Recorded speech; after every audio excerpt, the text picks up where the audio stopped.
Estamos retornando com o programa Caminho da Universidade e hoje a presença do comandante internacional, um grande aviador, um grande piloto, João Roque dos Santos. Papo muito agradável e não é comum nós termos uma pessoa desta profissão passando em nossas cidades.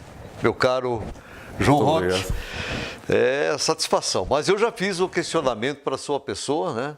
Sua vivência, fazer uma analogia da questão internacional com o Brasil. Como é que está o Brasil? Ora bem, existe regulamentação internacional que é emanada através de uma entidade que se chama ICAO, que é a Organização Internacional da Aviação Civil, e o Brasil, como qualquer outro Estado signatário dessa convenção, é obrigado a cumprir e a fazer cumprir as regras que são emanadas por todos os países, enfim, através dessa organização. Portanto, o Brasil é obrigado a cumprir isso. E cumpre. No entanto, em termos daquilo que eu sinto como piloto quando vou aqui para o Brasil, tanto como é óbvio, o nível de segurança, regras do ar, manutenção, enfim, depois tem uma entidade própria que faz a supervisão de que tudo isso é mantido dentro dessas regras internacionais. Essa entidade chama-se ANAC.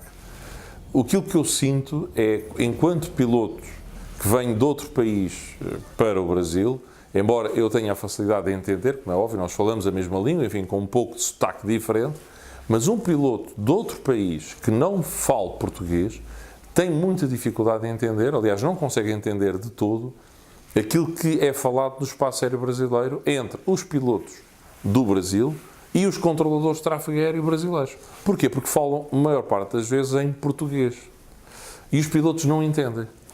E é essa cultura, digamos assim, que tem que mudar um pouco, no meu entender, na minha humilde opinião, deverá mudar no Brasil, no sentido de falarem sempre em inglês no espaço aéreo, entre controladores brasileiros, controladores de tráfego aéreo brasileiros e pilotos brasileiros, no sentido de que os pilotos das outras companhias aéreas que cruzam o espaço aéreo brasileiro, ou que frequentam, transportando passageiros, consigam entender o que se passa. Eu dou só um exemplo muito rápido. Há uns tempos atrás, um avião de uma companhia aérea brasileira que também ia com destino Europa, reportou turbulência severa ao controle de tráfego aéreo, mas em português. E estavam aeronaves, uma de uma companhia aérea inglesa e outra de uma companhia aérea francesa, naquele mesmo espaço aéreo onde eu também me encontrava. Ora, eu preparei-me assim que ouvi falar de turbulência severa, liguei logo os cintos, informei a tripulação, fiz um discurso aos passageiros, mas aqueles pilotos não entenderam nada. E eu, até numa forma de os ajudar, questionei o controle de tráfego aéreo em inglês, confirmo, falando em inglês, que houve uma aeronave que reportou turbulência severa, e ele então disse que sim. E nessa altura, os pilotos, quer do avião inglês, quer do avião francês, entraram em contacto e também questionaram. E também assim se prepararam para enfrentar uma zona de turbulência severa. Ou seja, isto chama-se airmanship, isto chama-se o ter cuidado para com o outro. Nós vivemos todos no mesmo ambiente. E neste caso concreto, somos todos profissionais de aviação. E se houver este cuidado, essa é uma questão cultural. Se houver este cuidado, aumentamos o nível de segurança de toda a gente que cruza o espaço aéreo do Brasil. É essencialmente isso que eu acho que falta. Por outro lado, se me permitem, é uma opinião, questiono num país tão grande, tão gigante, a Europa cabe quase toda aqui dentro do Brasil. Como é que o transporte aéreo regional não está desenvolvido? Questiono, vocês são uma cidade, ou um conjunto de duas cidades, com 110 mil habitantes, tem um aeródromo que não é usado e não há transporte aéreo daqui para lado nenhum. A gente lamenta. Já tivemos um momento importantíssimo com a aviação, a escola de aviação aqui, hoje também existe, mas a questão do transporte, nós perdemos. É uma briga no sentido de trazer, de resgatar, pela maneira como o mundo anda tão rápido, hoje é necessário que tenhamos realmente aviões aqui para prestação de serviço para a população. Mas muito bem, o senhor poderia nos colocar assim, qual é o perfil do piloto? Tem que ser alto, bonito, baixinho, feio? Não nada disso? Nada nenhuma disso. dessas quatro. Mas tem que pontos. dominar bem o inglês, pelo que eu notei, pelo que o senhor falou. Deve dominar bem o inglês. Mas o perfil de um piloto tem que ser alguém, para já, que tem que ter paixão pela profissão. Tem que se dedicar bastante, tem que estudar muito, tem que ser alguém que saiba respeitar e fazer-se respeitado também. Tem que ser alguém que saiba comunicar muito bem com os seus pares em termos profissionais, quer dentro do cockpit, quer com os restantes elementos da tripulação, mas também com quem trabalha na indústria aeronáutica em torno do avião, sejam os controladores de tráfego aéreo, sejam os mecânicos, seja quem limpa o avião. Todas essas pessoas são pessoas que merecem o nosso respeito enquanto profissionais no cockpit, e tem que ser alguém que neste perfil também construa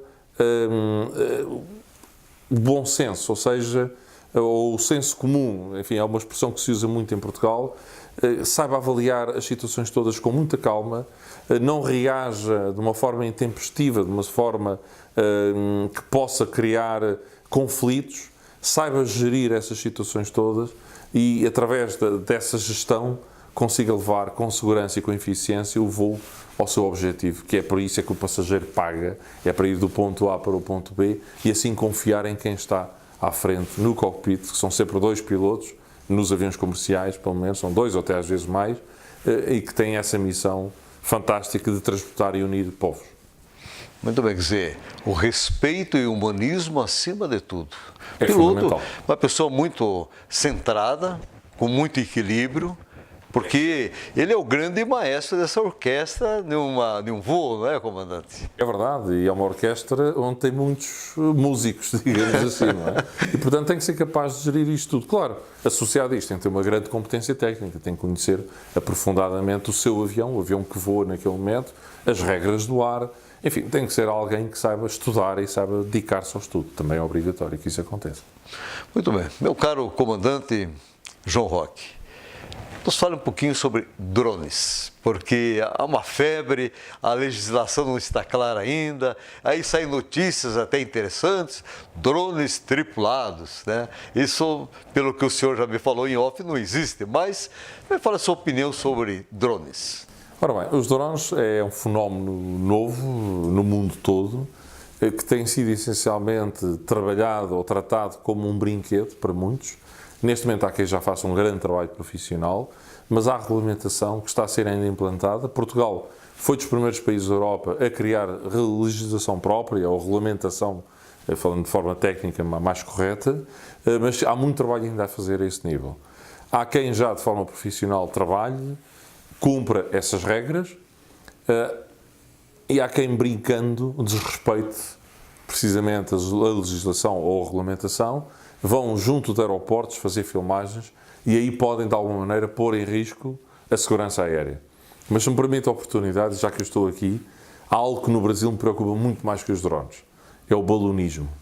O balonismo, há uns tempos atrás, a descolar de São Paulo, a 4.000 pés, estamos a falar 1.200 metros, passou-me um balão ao lado, pertíssimo do avião, e era um balão enorme, e tinha 4 níveis de velas, deu para contar o nível de velas que tinha, 4 andares de velas, e isto é lançado nos céus do Brasil com a maior das irresponsabilidades.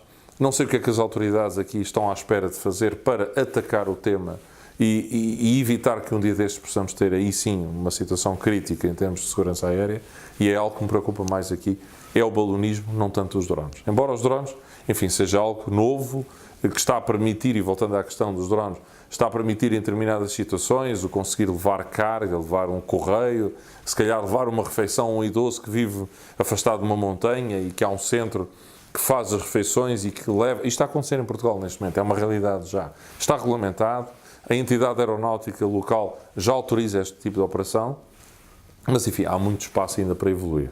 Só que o drone normalmente é não tripulado, portanto é comandado à distância, é de pilotagem automática, digamos assim.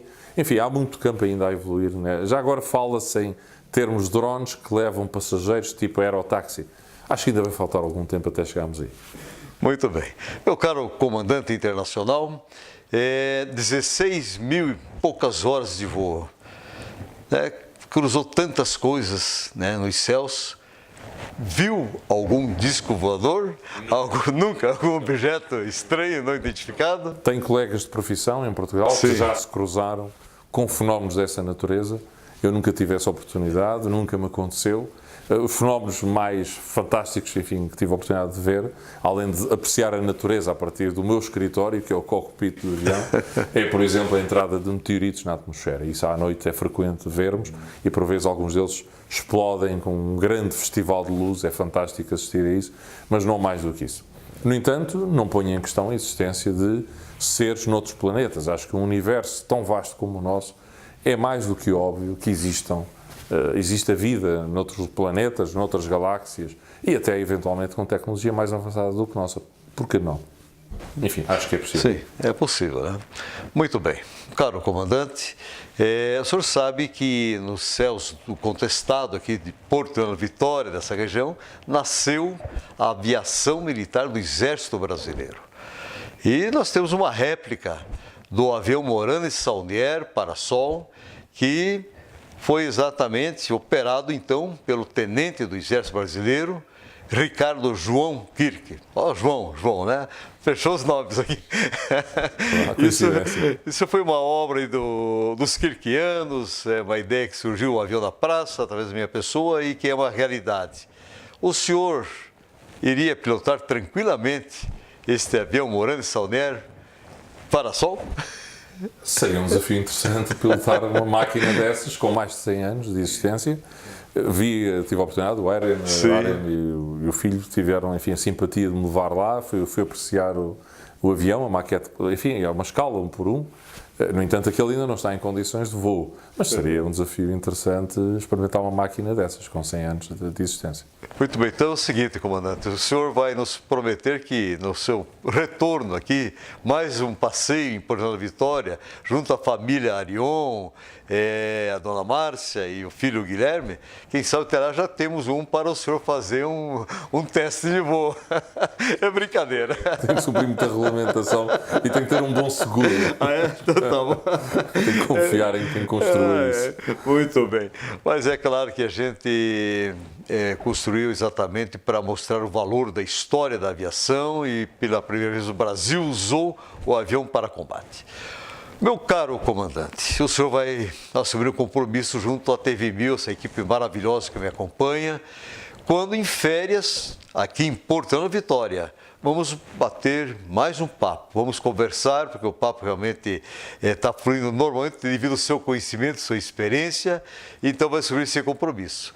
Eu preciso que o senhor deixe uma mensagem para os nossos telespectadores, enfim, dizendo dessas profissões dentro da aviação e só temos a agradecer a sua presença. Então, por gentileza, uma mensagem aos telespectadores. Eu agradeço também o convite e dou os parabéns a este órgão de mídia, que eu normalmente sou muito crítico, porque falam muito pouco sobre esta temática da aviação e dou-vos os parabéns precisamente por terem tido não é por me convidarem a mim, é por tratarem o tema da aviação e o tema do espaço. E a mensagem que eu deixo essencialmente foi aquela que deixei também nas escolas, e se calhar alguns dos telespectadores são alguns dos jovens que assistiram às palestras que nós demos, e a mensagem que deixo essencialmente é que olhem para esta área do aeroespacial, é uma área com potencial muito grande em termos de profissão futura e que trabalhem imenso e que dentro daquelas hipóteses que nós demos, aviação comercial como pilotos, ou como comissários de bordo,